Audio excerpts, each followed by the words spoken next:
Assalamualaikum warahmatullahi wabarakatuh.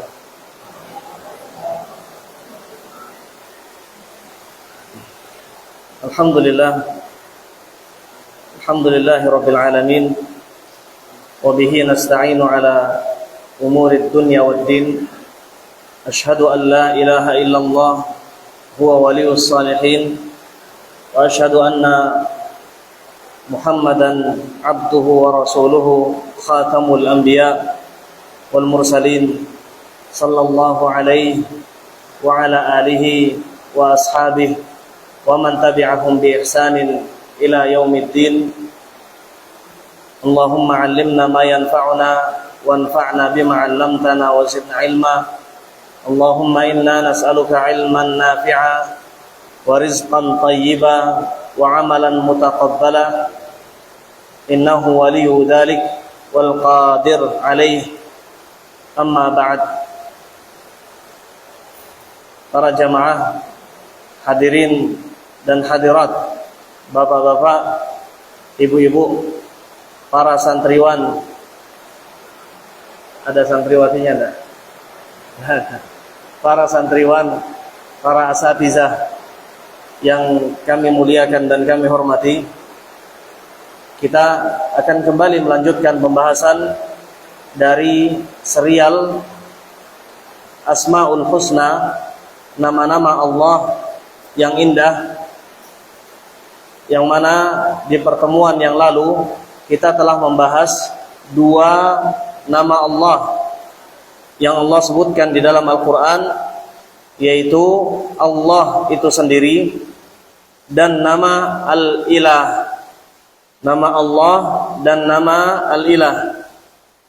Dan di pertemuan yang lalu, ini sebagai murojaah untuk saya pribadi dan juga untuk jamaah sekalian, barangkali ada catatannya yang luput. Di pertemuan yang lalu kita juga telah menjelaskan tentang makna Al-Ilah atau makna Allah. Makna Allah atau Al-Ilah bermakna Al-Ma'luh, yang artinya apa? Al-Ma'luh, yang disembah. Barakallahu fiik. Yang disembah. Itu makna Allah atau makna Al-Ilah. Dan kemarin juga kita telah menjelaskan kesalahan umum yang dilakukan banyak kaum muslimin ketika mereka menafsirkan makna kalimat tauhid. Apa kalimat tauhid? La ilaha illallah. Kemudian mereka mengartikan menjadi tidak ada Tuhan selain Allah. Maka tafsir seperti ini, makna seperti ini kurang mewakili atau sama sekali tidak mewakili nama Allah itu sendiri. Maka kita benahi arti yang tepat untuk kalimat tauhid menjadi tidak ada sesembahan yang hak selain daripada Allah. Itu makna kalimat tauhid berdasar pada makna Allah yang telah kita pelajari. Kemudian di pertemuan malam hari ini kita akan membahas nama yang ketiga, yaitu Ar-Rabbu. Yaitu Ar-Rabbu. Ada alif lamnya. Ada alif lam, Ar-Rabbu. Jadi bukan cuman Rabb. Nanti kita jelaskan kenapa tidak kita tulis sekedar Rabbun saja. Ar-Rabbu ini adalah di antara nama-nama Allah yang paling sering Allah sebutkan di dalam Al-Quran, dan sering kita sebutkan di dalam doa-doa yang kita panjatkan kepada Allah. Sering kita menyebutkan doa Rabbighfirli waliwalidayya warhamhuma kama rabbayani shaghira. Kemudian contoh yang lain, doa sapu jagat, Rabbana atina fid dunya hasanah, sampai akhir doa.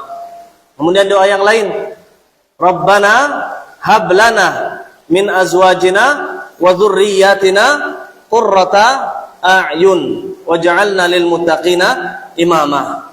Kemudian doa meminta petunjuk kebenaran. Rabbana arinal haqqa haqqa warzuqna tiba'ah. Jadi sering kali kita berdoa kepada Allah dengan menggunakan wasilah nama Ar-Rabbu. Sering kita menggunakan nama Ar-Rabbu dalam wasilah doa kita. Dan seperti inilah yang diajarkan Allah di dalam Al-Quran, diajarkan Rasulullah dalam hadis beliau sallallahu alaihi wasallam. Allah tabaraka wa ta'ala tadi kita sebutkan sering menggunakan nama Ar-Rabbu dalam Al-Quran, terutama di dalam ayat pertama dalam Al-Quran. Ayat apa? Surat apa? Surat Al-Fatihah. Ayat yang pertamanya menurut beberapa pendapat, sebagian mengatakan ini ayat yang kedua. Kalau kita masukkan Bismillahirrahmanirrahim ke dalam Al-Fatihah, maka ini ayat yang kedua. Kalau tidak, maka ini ayat yang pertama. Dalam ayat yang pertama apa bunyinya? Alhamdulillahirabbil alamin. Segala puji bagi Allah, Rabb sekalian alam. Ini pertama kali Allah sebut nama Ar-Rabb dalam Al-Quran ada pada surat Al-Fatihah. Demikian pula dalam ayat-ayat lain yang banyak sekali jumlahnya. Bahkan ada beberapa ulama yang mencoba mengumpulkan jumlah disebutkannya nama Ar-Rabb dalam Al-Quran. Maka mereka menemukan jumlahnya 900 kali penyebutan. Sedangkan atau padahal Al-Quran jumlah halamannya 600 sekian halaman. Kita bisa bayangkan betapa Allah mencintai nama ini. Betapa Allah mengagungkan nama ini. Nama apa? Ar-Rabbu tabaraka wa ta'ala. Jadi terkadang Allah menyebutkan beberapa kali penyebutan di dalam satu halaman Al-Quran. Ini menunjukkan betapa pentingnya nama Ar-Rabbu.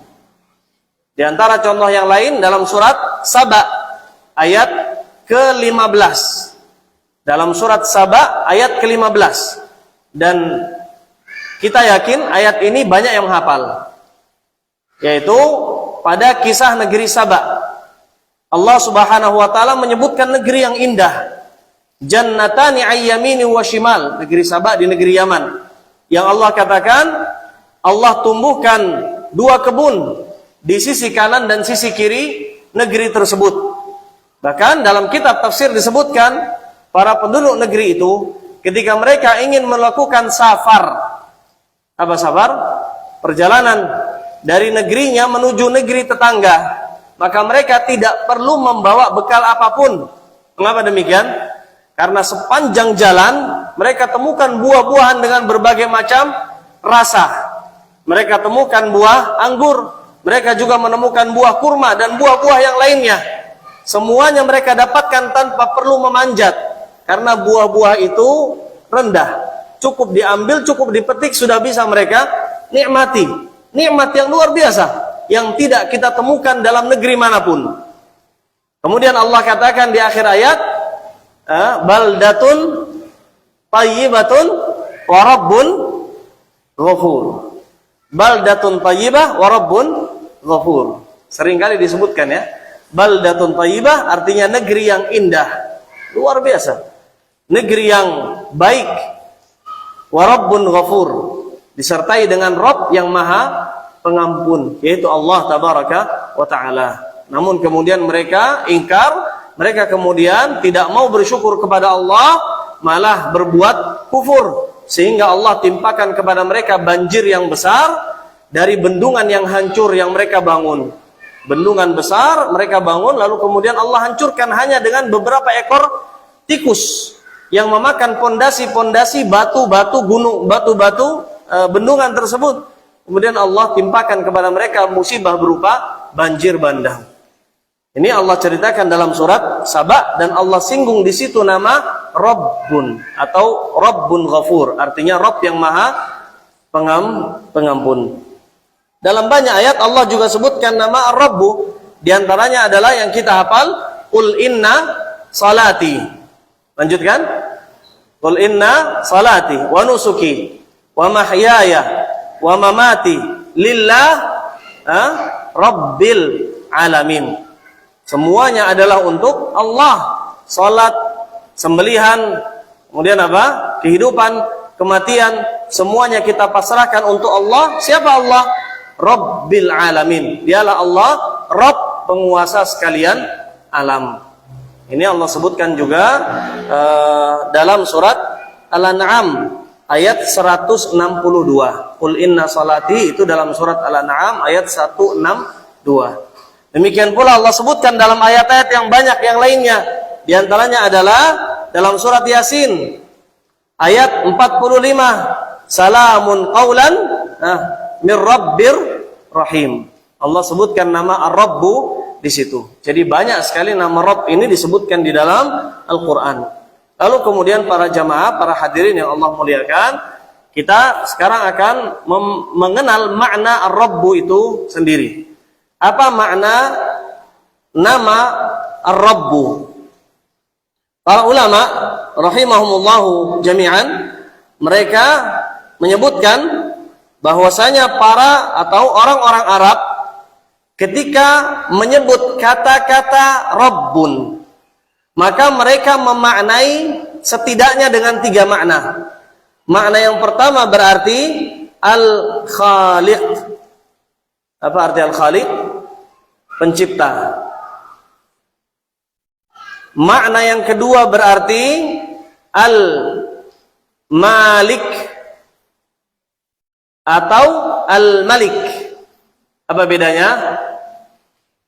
Para santri yang jago bahasa Arab ini, apa bedanya Al-Malik dengan Al-Malik? Mana yang menunjukkan makna raja? Pakai mat enggak? Mana yang menunjukkan arti pemilik, penguasa? Al-Malik. Jadi kalau kita mau bilang buku ini punya siapa, bisa kita tanyakan man maliku al-kitab, bukan man malikul kitab. Salah. Malik itu artinya pemilik. Ini makna yang sering digunakan oleh orang Arab. Makna yang kedua adalah berarti al-malik atau al-malik. Al-malik artinya pemilik, al-malik tanpa mat artinya raja. Itu digunakan di dalam Al-Quran, digunakan juga oleh orang-orang Arab. Kemudian makna yang ketiga dari Rabb adalah Al-Mudabbir. Al-Mudabbir. Arti Al-Mudabbir artinya adalah yang mengatur, yang mengatur, yang mengurus, yang mengayomi. Itu makna Al-Mudabbir. Ada berapa tadi artinya? 3. Setidaknya ada 3. Setidaknya ada 3. Yang pertama berarti yang mencipta. Yang kedua berarti yang memiliki, raja. Kemudian yang ketiga berarti apa? Pertama, kedua saya yang sebutkan. Yang ketiga Al-Mudabbir artinya yang mengatur, yang mengurus, yang mendidik. Itu arti Al-Mudabbir. Ini 3 makna yang digunakan oleh orang-orang Arab, yang digunakan oleh Allah Azza wa Jalla pula di dalam Al-Quran. Maka orang-orang Arab, mereka terkadang menyebutkan pemilik sesuatu dengan menggunakan kata Rabb. Contohnya seperti perkataan yang termaktub dalam buku-buku sirah. Dalam perkataan Abdul Muttalib, kakeknya Nabi sallallahu alaihi wasallam, tatkala unta-untanya Abdul Muttalib dirampas oleh Abraha yang datang dari negeri Yaman dengan pasukan bergajahnya untuk menghancurkan rumah Allah Ka'bah. Maka saat itu Abdul Muttalib dengan tenang datang kepada Abraha untuk meminta kembali haknya. Apa haknya Abdul Muttalib? Unta. Sekian ratus unta milik Abdul Muttalib dirampas oleh Abraha. Maka dia kembali datang kepada Abraha untuk meminta untanya. Abraha yang saat itu melihat penampilan, kewibawaan dalam dirinya Abdul Muttalib merasa heran. Abdul Muthalib saat itu penguasa kota Makkah, tidak begitu peduli dengan rumah ibadah mereka, tidak begitu peduli dengan Ka'bah mereka, tidak begitu peduli dengan rumah Allah Ka'bah, bahkan lebih memedulikan untanya. Maka saat itu Abraham merasa terheran, dan Abraham mengatakan, laqad kunta a'jabtani hina ra'aitu. Sungguh engkau menakjubkan diriku ketika aku melihatmu. Penampilannya menakjubkan, wibawanya luar biasa. Thumma qad zahattu fika hina kallamtani. Lalu kemudian wibawamu jatuh ketika engkau berbicara. Kenapa wibawanya jatuh? Alih-alih dia membela agamanya, alih-alih dia membela tempat ibadahnya, malah Abdul Muthalib datang untuk menuntut hartanya, untanya. Jatuh wibawanya di hadapan Abraha. Namun Abdul Muthalib menjawab dengan enteng. Abdul Muthalib mengatakan, ana Rabbul Ibil. Ibil itu apa artinya? Unta. Rabbul Ibil apa artinya? Robnya Ibil, Allahnya Ibil? Bukan. Rabbul Ibil artinya, saya pemilik unta. Saya yang punya unta. Dan kata beliau, walil baiti rabbun yahmi. Adapun rumah yang engkau serang itu punya Rabb tersendiri yang akan menjaganya darimu. Ini perkataan Abdul Muthalib. Dari sini kita memahami bahwasanya orang Arab terkadang menggunakan Rabb itu tidak satu arti saja, tapi artinya ada banyak. Di antara artinya adalah Rabb itu berarti Al-Malik atau Al-Malik, raja atau pemilik sesuatu. Demikian pula terkadang orang-orang Arab menyebut Rabbun tanpa alif lam, yang mana tujuannya adalah bukan Allah. Makanya tadi di awal kajian kita sebutkan, jangan tulis Rabbun saja, tapi tulis dengan tanda ma'rifah. Apa tanda ma'rifah? Salah satunya alif dan lam, menunjukkan sesuatu yang ma'rifah, sesuatu yang spesifik dalam bahasa Arab. Ada alif dan lamnya, ar-rabbu. Kenapa? Karena orang Arab itu ketika menyebutkan Rabbun begitu saja tanpa ada embel-embel kata setelahnya, maka maksudnya adalah Tuhan-Tuhan selain Allah. Seperti dalam perkataan penyair mengatakan Ar-Rabbun, ketika penyair ini menyembah berhalanya, namun kemudian dia melihat ada 2 ekor anjing, dia melihat ada 2 ekor serigala datang tiba-tiba naik ke atas kepala Tuhannya, berhalanya, kemudian mengeluarkan, mohon maaf, air kencing, dikencingi kepala berhalanya penyair tersebut. Penyair itu dengan sontak mengemukakan bait-bait syair, dan ia katakan, Arabbun yabulu as-sa'labani. Apa di sini? Arabbun yabulu as-sa'labani bi ra'sihi. Laqad dalla man balat alaihi sa'alibu. Biasanya saya pakai kacamata. Cuman kacamatanya saya dudukin kemarin jadi patah. Kata penyair mengatakan, Arabbun yabulu sa'labani bi ra'sihi. Apakah pantas disebut Rabb? Yang mana apakah pantas disebut Rabb ketika 2 serigala mengincingi kepalanya? Laqad dzalla man balat alaihi sa'alibu. Ia berkata, sungguh terhina sosok yang dikatakan Rabb ketika dikencingi kepalanya oleh 2 ekor serigala.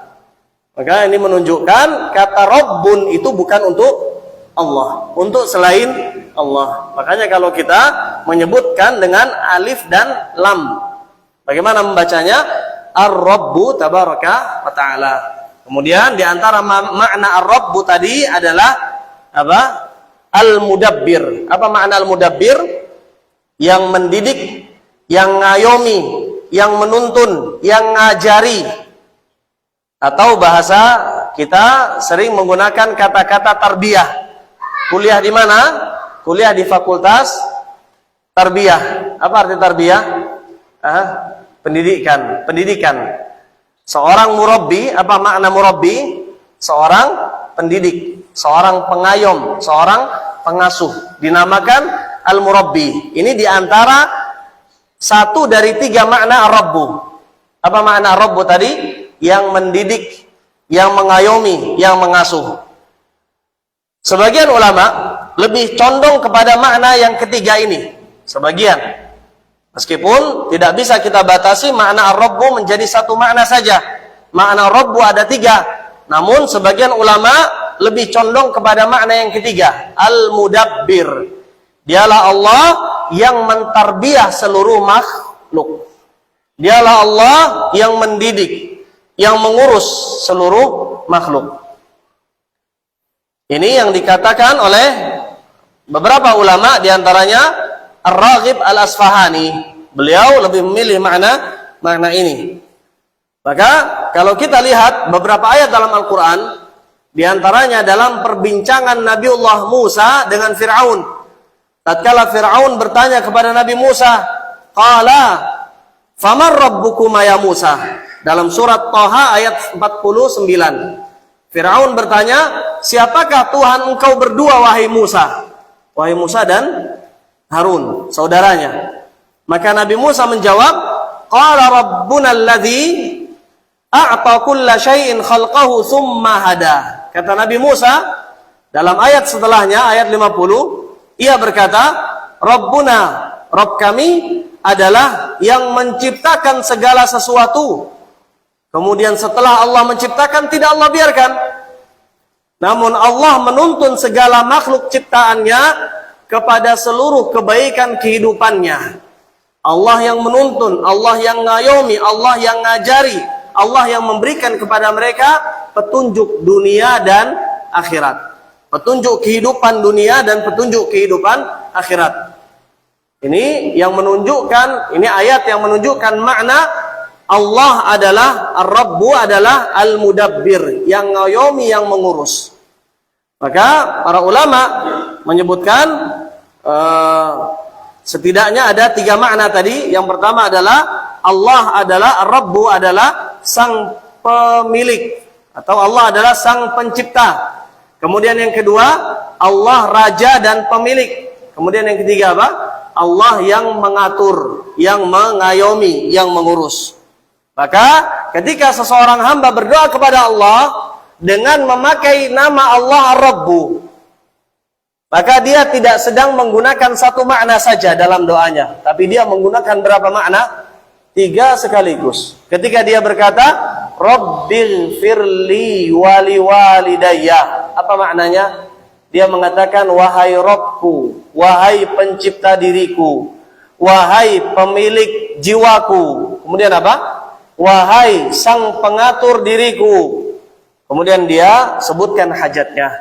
Ketika dia mengatakan, Rabbana atina fid dunya, maka pada saat itu dia sedang mengungkap tiga makna sekaligus. Apa maknanya?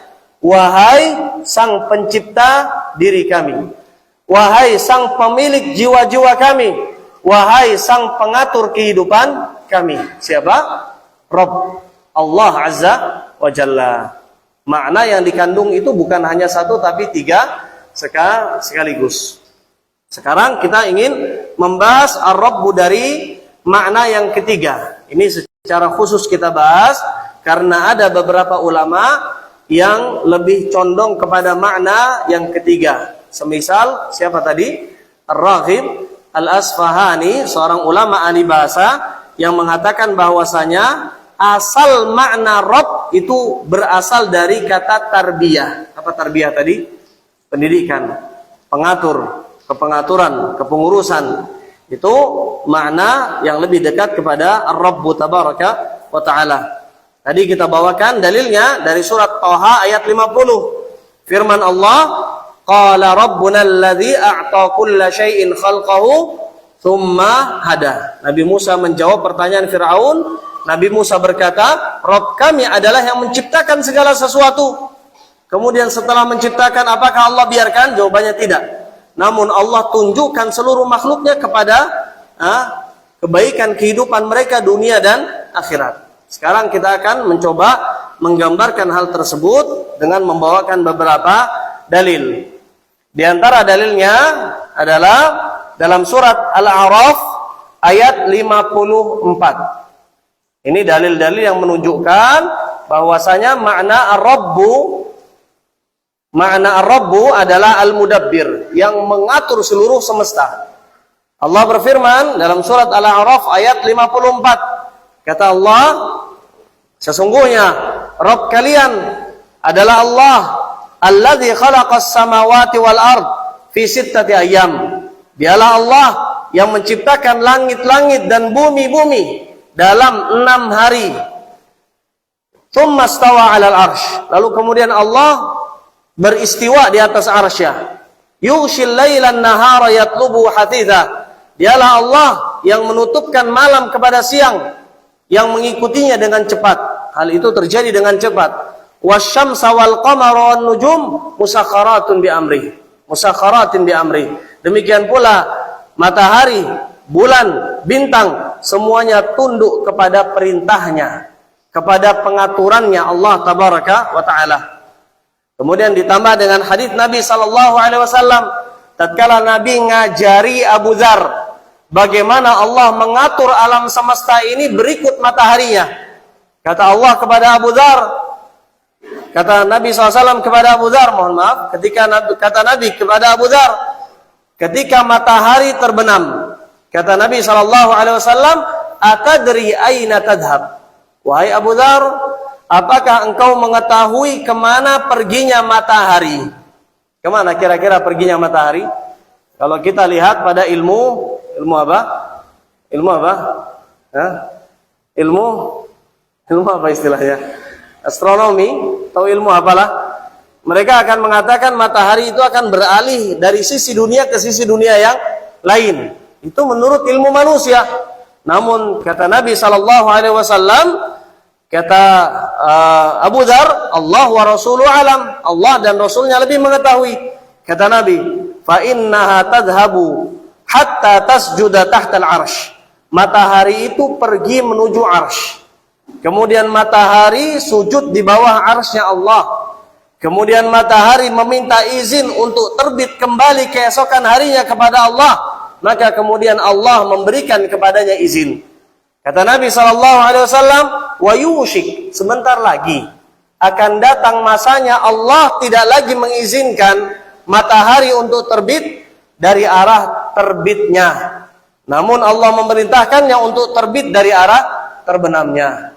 Ini bagaimana Nabi mengajarkan kepada kita bahwa matahari yang kita anggap sebagai benda terbesar di alam semesta ini, benda terbesar di galaksi kita, matahari itu tunduk kepada perintah Allah Azza wa Jalla, tunduk kepada kepengaturan Allah Azza wa Jalla. Ini menunjukkan bahwasanya Allah yang mengatur seluruhnya, termasuk diantaranya adalah matahari.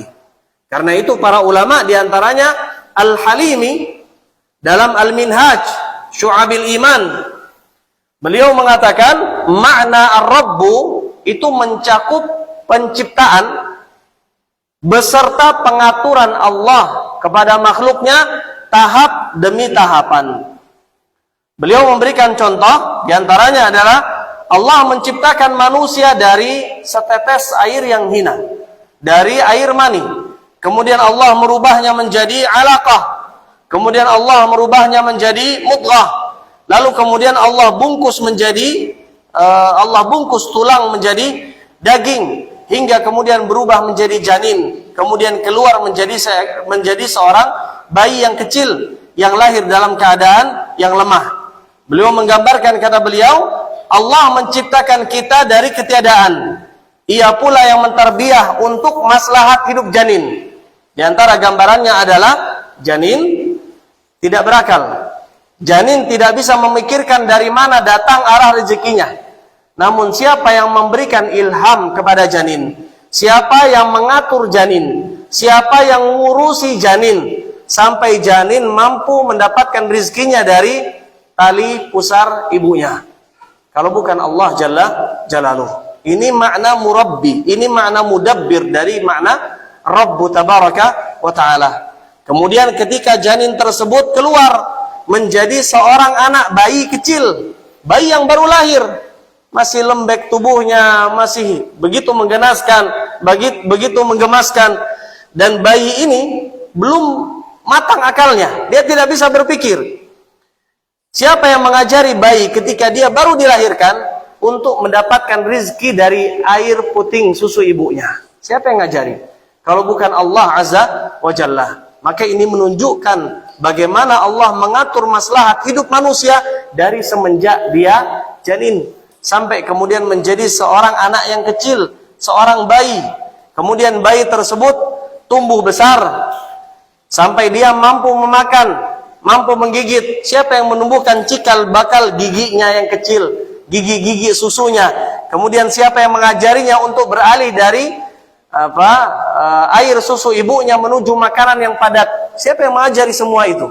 Allah Azza wa Jalla. Bahkan ilmuwan sedunia sekalipun, ahli bayi semua sekalipun, ketika dikumpulkan untuk ngajari anak bayi ketika masih bayi ngempeng ke air susu ibunya, kemudian ngajari anak bayi ketika balita untuk makan makanan yang padat, mereka tidak akan sanggup, mereka tidak akan mampu melakukan itu semua. Maka ini semua menunjukkan betapa Allah mengurusi kehidupan kita dari semenjak kita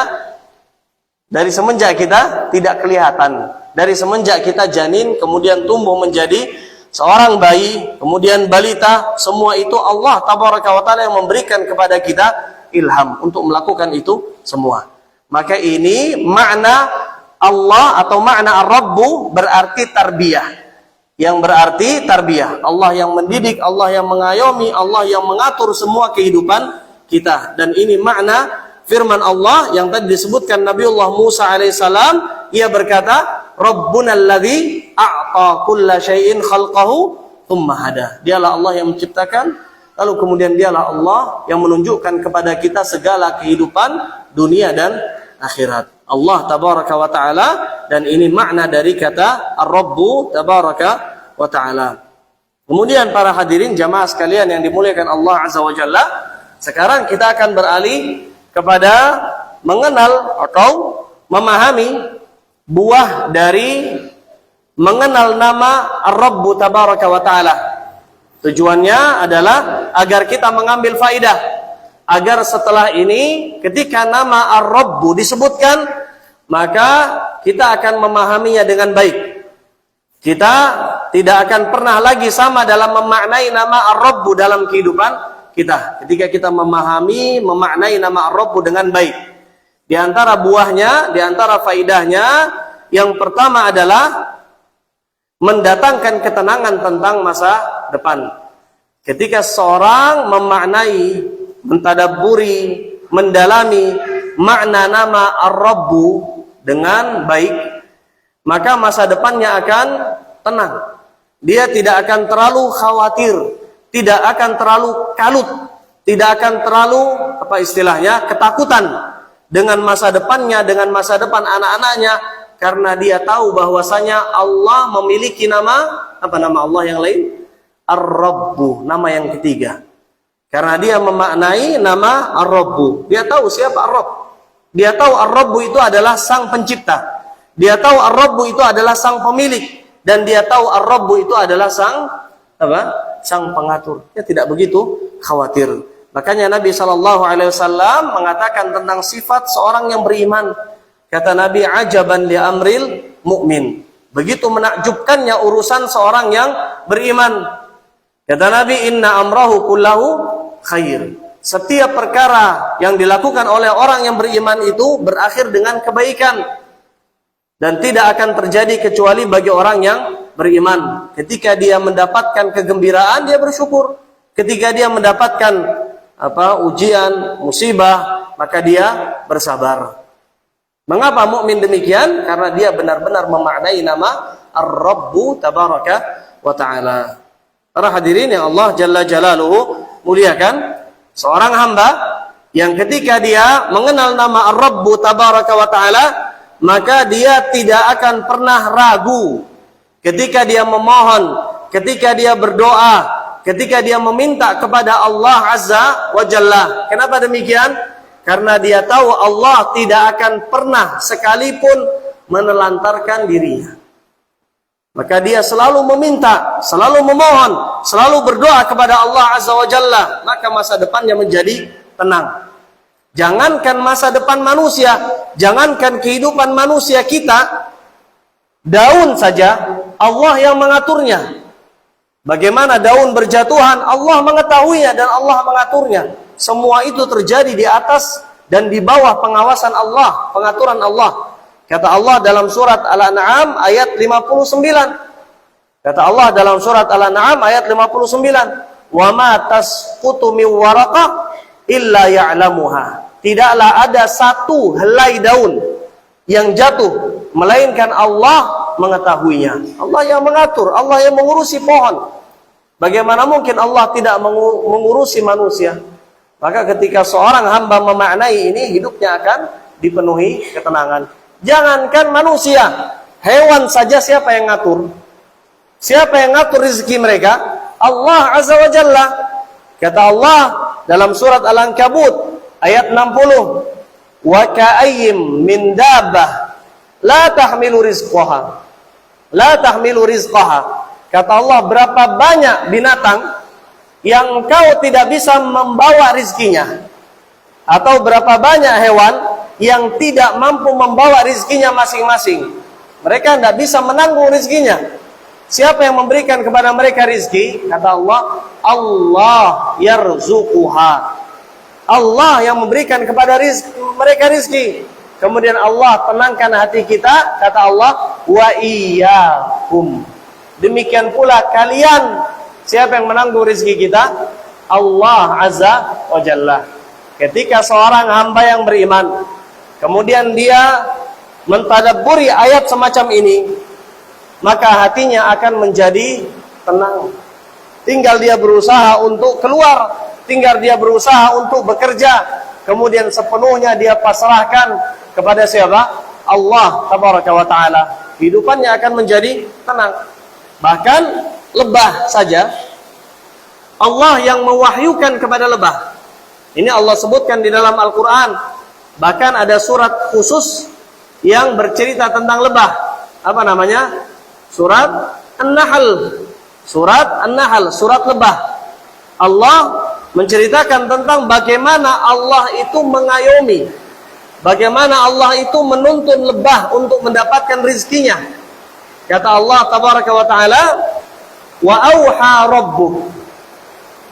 Dan Allah memberikan wahyu, dan Allah memberikan ilham kepada lebah. Jadi maknanya bukan wahyu ya. Mohon maaf, wa auha rabbuk. Kalau kita artikan secara tekstual, maka artinya dan Rabbmu memberikan wahyu. Tapi tidak. Artinya adalah dan Rabb kita, Allah memberikan ilham. Sebagian ahli tafsir mengartikan dan Allah yang ngatur rezeki lebah, yang memberikan petunjuk kepada lebah. Wa auha rabbuka ilan nahli anittakhidhi buyutan wa minasyajari wa mimma ya'rishun. Kata Allah, Allah ngajari lebah bagaimana mereka membangun rumah di gunung-gunung, membangun rumah di pepohonan, membangun rumah di rumah-rumah yang dibangun oleh manusia.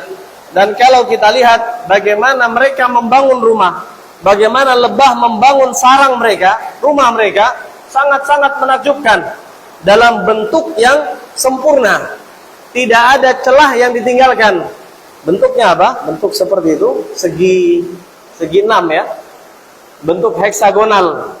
Ini menurut ulama, bukan ulama ya, ahli arsitektur, ahli bangunan, mereka menyebutkan bentuk semacam ini adalah bentuk yang paling sempurna. Kenapa bentuk sempurna? Karena tidak meninggalkan celah apapun. Ketika bangunan dibangun dengan bentuk heksagonal, maka semuanya dipakai sebagai ruangan, tidak menyisakan celah apapun. Manusia manapun tidak akan bisa menyaingi rumah yang dibuat oleh lebah. Dan dari mana, bagaimana caranya lebah bisa membangun rumah sedemikian rupa kalau bukan dari wahyu dari Allah Azza wa Jalla, kalau bukan dari ilham, kalau bukan dari aturan ajaran Allah Azza wa Jalla. Maka ini menunjukkan bahwasanya Allah Azza wa Jalla mengurusi lebah. Bagaimana mungkin Allah tidak mengurusi kehidupan manusia? Bahkan dalam koloni lebah ada yang namanya ratu, kemudian ada yang namanya pembantu ratu, dan ada pula yang namanya lebah-lebah pekerja. Dan setiap masing-masingnya punya tugasnya masing-masing. Padahal kita tahu lebah itu tidak memiliki akal, tidak bisa berakal. Tapi bagaimana mereka mengatur keteraturan yang sedemikian rupa kalau bukan dari aturan Allah Azza wa Jalla. Maka setiap mukmin ketika memahami hal ini, maka dia akan merasa tenang dengan rizkinya. Dia akan merasa tenang dengan rizki anak-anaknya. Karena rizki anak-anaknya bukan berada di dalam dua genggaman tangannya. Tapi di mana? Di mana?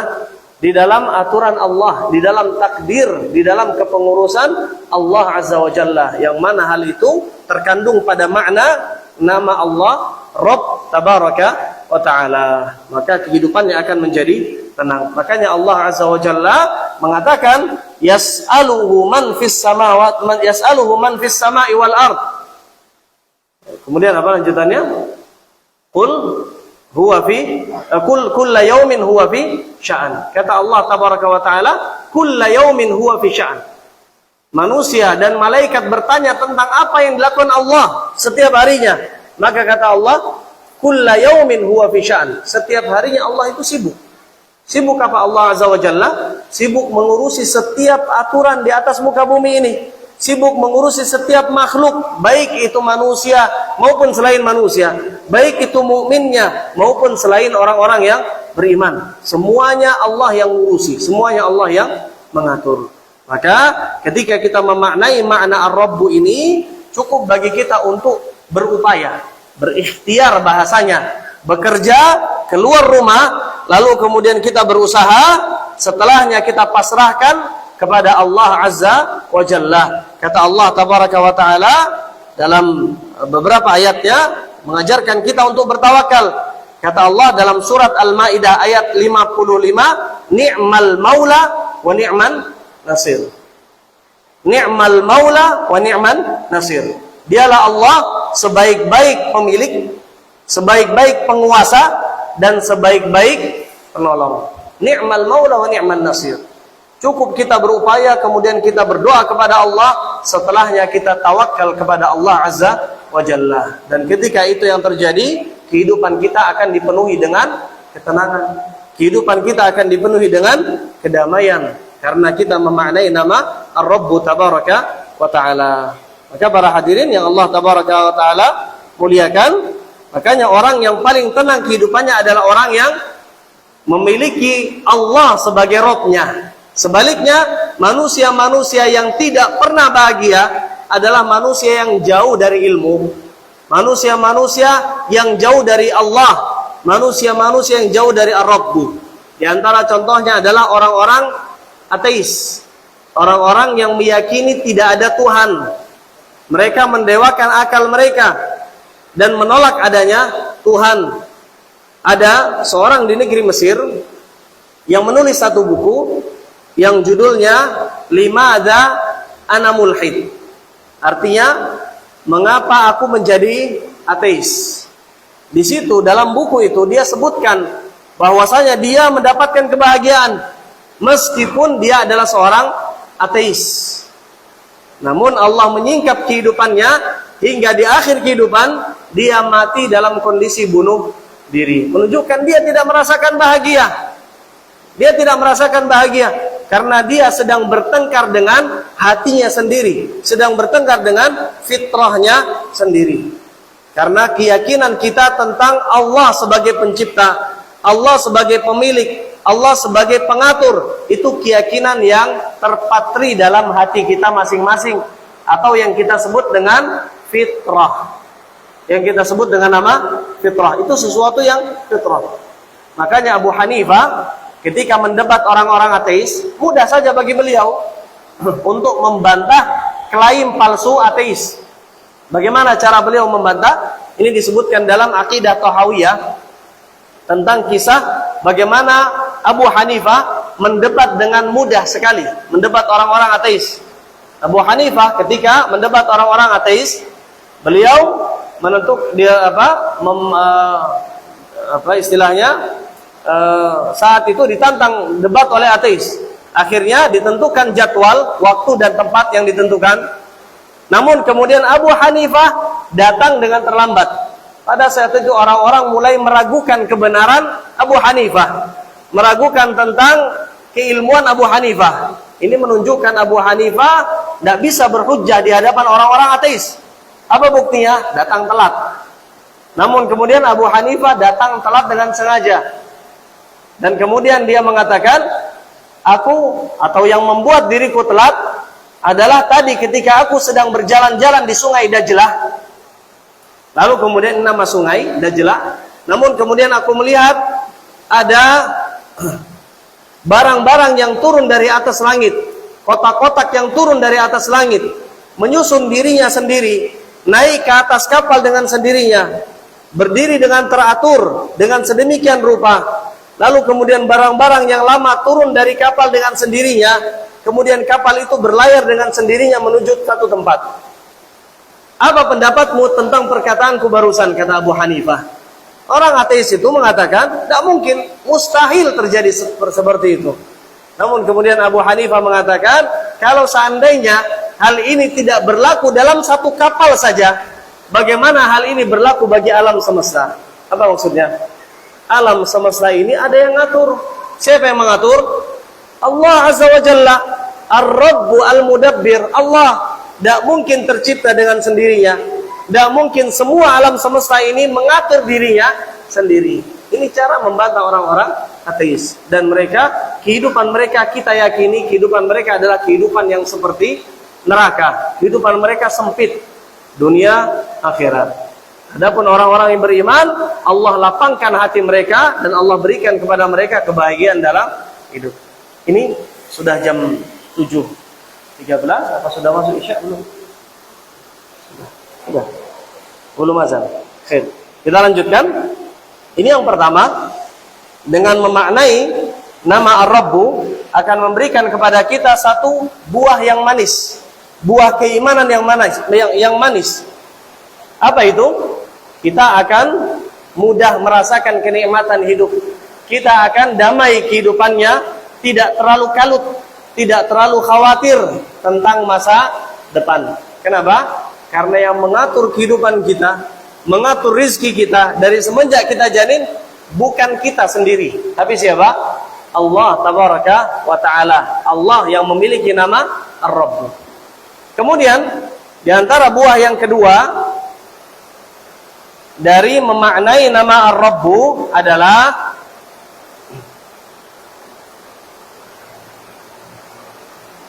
agar kita sering berdoa dengan menggunakan wasilah nama Ar-Rabbu. Tujuan kita belajar nama Ar-Rabbu adalah agar kita sering berdoa dengan wasilah nama Ar-Rabbu Tabaraka wa Ta'ala. Kita dapati para hadirin yang Allah muliakan, kita dapati doa-doa yang Allah sebutkan dalam Al-Quran. Demikian pula doa para nabi. Kebanyakan di antara doa mereka, diawali dengan menggunakan nama apa? Rabb. Nama Ar-Rabbu. Tadi kita katakan, kita sebutkan beberapa doa. Di antaranya doa Nabi Ibrahim ketika memohon anak kepada Allah, Rabbi habli minas salihin. Ia berdoa, Rabbi, wahai Rabbku, habli minas salihin, berikan kepadaku anak keturunan yang saleh. Itu doa Nabi Ibrahim. Doa Nabi Adam alaihi salam ketika memohon taubat kepada Allah, doanya adalah Rabbana zalamna anfusana wa illam taghfir lana wa tarhamna lanakunanna minal khasirin. Dalam surat Al-A'raf ayat 23. Dan kebanyakan doa yang di situ menggunakan nama Ar-Rabb adalah doa memohon ampunan, doa memohon taubat, doa memohon maghfirah dari Allah Azza wa Jalla. Dan kita akan sebutkan alasannya. Kenapa demikian? Apa alasannya? Alasannya adalah karena Allah adalah Murabbi. Allah adalah yang ngayomi kita. Allah adalah zat yang mengurus kehidupan kita. Kita bayangkan seorang ibu, dia adalah sosok yang ngurusi kita. Dari kita sakit, kemudian kita sehat. Yang ngurus semuanya adalah ibu. Kemudian dari makanan yang kita makan, minuman yang kita minum, semuanya yang mengurus adalah ibu. Maka ibu adalah murabbiyah. Ibu adalah yang ngurusi kehidupan kita semenjak kita kecil sampai kita tumbuh dewasa. Ketika kita memanggil nama ibu kita, maka ibu akan selalu menjawab panggilan kita. Dan bayangkan ketika kita melakukan salah, ada anak kecil diusir dari rumahnya, dikunci rumahnya, ia menangis di hadapan pintu ibunya. Yang dia panggil adalah nama ibunya. Ibu, ibu bukakan pintu. Saya mengaku salah. Bu, mohon buka pintu. Dia ketuk sekali, 2 kali, 3 kali. Nama ibu terus yang dia panggil. Maka hati ibu akan terenyuh. Hati ibu akan menyuruhnya untuk membuka pintu, menyuruh anaknya kembali masuk ke dalam rumahnya. Ini sosok ibu. Demikian pula Allah Azza wa Jalla, dan kita katakan walillahil matsalul a'la. Tidak akan pernah sama dua contoh ini. Namun ada persamaan. Terlebih lagi Allah adalah zat yang maha pengasih, zat yang maha penyayang. Maka kasih Allah melampaui kasih ibu. Bagaimana kita bayangkan seandainya ada seorang yang berdosa di hadapan Allah, kemudian yang dia panggil adalah nama pilihan. Apa nama yang dia pilih? Rabbi. Apa kira-kira Allah akan mengampuni dosanya? Allah akan mengampuni dosanya. Inilah rahasia kenapa Nabiullah Adam ketika memohon taubat kepada Allah, dia gunakan nama Rabbana zalamna anfusana. Inilah alasan kenapa Nabi Nuh alaihi salam ketika memohon maaf kepada Allah, dia gunakan nama Rabbighfirli wali walidayya waliman dakhala baiti mu'minan. Dalam surat Nuh ayat 28. Beliau gunakan nama Rabbi dalam memohon ampunan.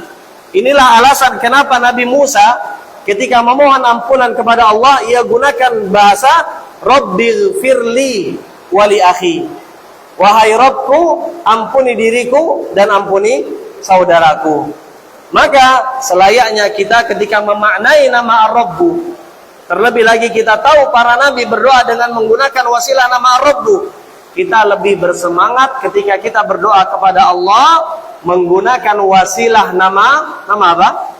Ar-Rabbu, terutama dalam bab memohon ampunan kepada Allah Azza wa Jalla. Banyak-banyak minta kepada Allah ampunan dengan menggunakan bahasa, apa bahasanya? Rabbighfirli wali walidayya warhamhuma, atau Rabbana zalamna anfusana wa illam taghfir lana wa tarhamna lanakunanna minal khasirin. Ini sudah azan Isya. Monggo azan dulu, nanti kita lanjutkan sedikit. Allahu a'lam. Azan. Azan. Azan.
Ya sudah cukup. Simpulan dikit. Baik, ini yang bisa kita sampaikan. Terakhir kita akan jelaskan bahwasanya Allah itu mentarbiyah kita, mentarbiyah seluruh makhluk plus mentarbiyah orang mukmin secara khusus. Maka ketika kita memaknai tarbiyah Allah kepada seluruh makhluk, Allah pun mentarbiyah orang mukmin secara khusus. Dan kesimpulannya adalah ketika kita ingin mendapatkan tarbiyah secara khusus sebagaimana tarbiyah Allah kepada Nabi Muhammad, tarbiyah Allah kepada Nabi Musa alaihi salam, dan tarbiyah Allah kepada orang-orang yang beriman, hendaknya kita mendekatkan diri kita lebih dekat kepada Allah Jalla Jalaluhu. Dengan cara seperti itu Allah akan mentarbiyah fisik kita, Allah akan mentarbiyah ilmu kita, Allah akan mentarbiyah iman kita. Dan ini diantara makna nama Ar-Rabbu Tabaraka wa Ta'ala. Aqulu ma tasma'un. Ini yang bisa kita sampaikan, faedah yang sedikit, tapi kita berharap semoga Allah memberkahi ilmu kita sehingga menjadi ilmu yang bermanfaat dan amal yang saleh. Akhiru da'wana alhamdulillahirabbil alamin. Subhanakallahumma wa bihamdik asyhadu an la ilaha illa anta astaghfiruka wa atubu ilaik. Assalamualaikum warahmatullahi wabarakatuh.